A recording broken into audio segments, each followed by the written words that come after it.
Richie here with Statifying Football. This is your Week 6 2020 season for the college football. This is Primetime. College game day, a few good games, a few probably not great games. Starting off with East Carolina Pirates and USF Bulls. East Carolina is coming off a 49-29 loss to Georgia State. Holden Nailers, 236 passing, but he threw 3 interceptions. Tyler Snead, 11 catches, 105 yards. Blake Pearl, 11 catches, 83 yards. They only had 50 yards rushing, only 286 yards, and turnover those 3 times. Their defense, they did have 3 turnovers, a pick 6, and a blocked punt return for a touchdown, but it wasn't enough. They gave up way too many points. USF hasn't looked good at all this year. They looked okay on defense against Cincinnati. They lost 20-7, but they had 4 quarterbacks play, combining for 208 passing yards and 5 interceptions. That was a big reason why they lost. They were able to force 4 turnovers in that game. If they want a shot at stopping this East Carolina offense, which is still pretty good, they're going to have to do that and get their offense going. They've looked horrible. Just not even, they're not even out there. It's just weird. I think East Carolina should take this, and they might win pretty easily. All right, game day, Miami and Clemson. This is what I'm going back and forth on. Miami, they won their last game against Florida State, 52-10. Derek King looks like a possible Heisman winner.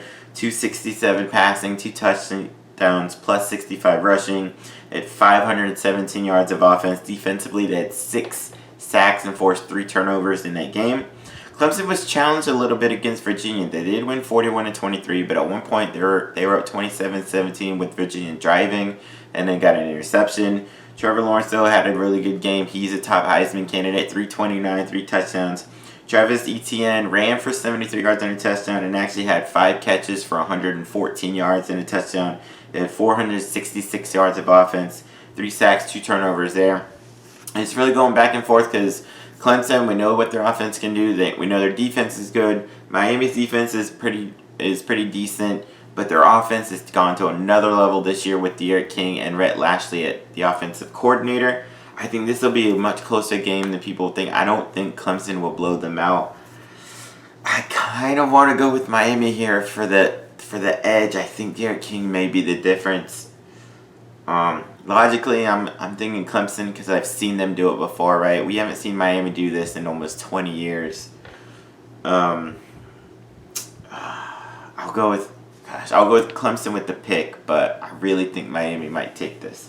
All right, then we got Florida State and Notre Dame. Florida State struggled against 1-double at Jacksonville State. They were losing. They ended up winning 41-24. Jordan Travis played pretty well, 210 and a touchdown. I think he should be their quarterback going forward.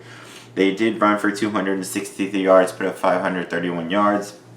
They did have 10 penalties. They can't do that against Notre Dame.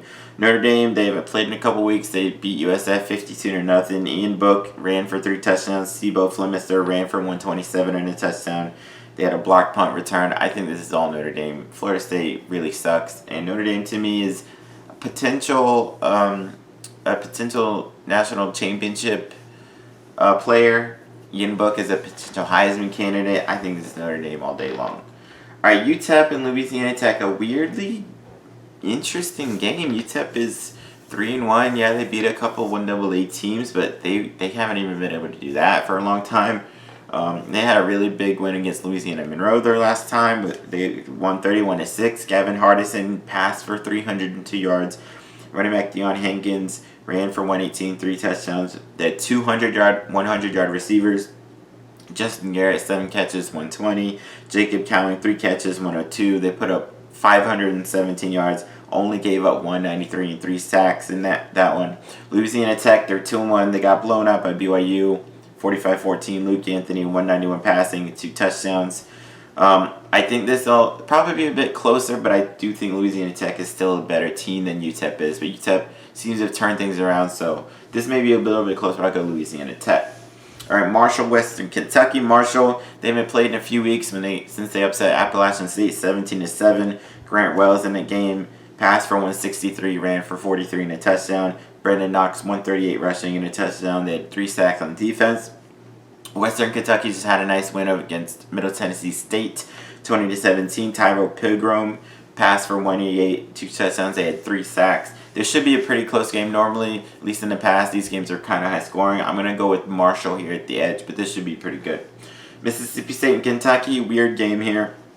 Mississippi State, a week after upsetting LSU, they got upset by a not very good Arkansas team. They lost 21-14. KJ Costello passed for 313 and a touchdown, but he had 3 interceptions, and they turned it over 4 times, which led to their loss. They did have 3 sacks in that game. Kentucky lost in a shootout, awesome game against Ole Miss. They lost in overtime 42-41. Their quarterback Terry Wilson passed for 151. He ran for 129 and 3 touchdowns. They had 3 100-yard rushers in this game. He was one of them. Christopher Rodriguez ran for 133 and 2 touchdowns, and Ashley Rose ran for 117 and a touchdown. They're in for 408 yards of offense, 559 total.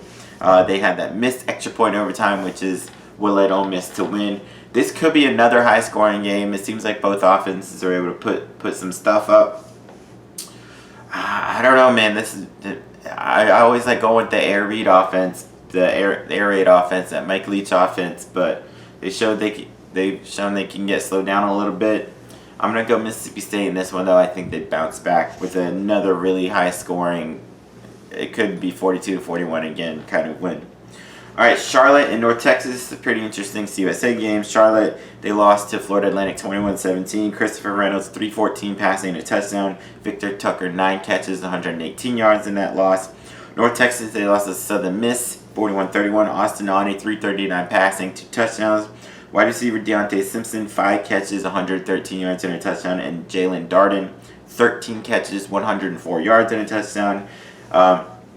They did turn over 3 times, which contributed to that loss. Defensively, they had 3 sacks themselves. I think North Texas will be the one that bounces back here and gets that win. All right, the final game for Saturday night, Missouri Tigers and the LSU Tigers. Tiger and Tiger. Missouri lost 35-12 to Tennessee. Connor Bazelak passed for 218 and had a pick. LSU bounced back, had a nice win against Vanderbilt. Miles Brennan, 337, 4 touchdowns and a pick. John Emery, 103 rushing and a touchdown. They put up 498 yards of offense, had 3 sacks and 2 turnovers. Missouri's defense is okay, so maybe they can slow LSU down a little bit, but I think this is still LSU all over again. All right, check out my other videos for my noon and my 3:30 picks. Peace.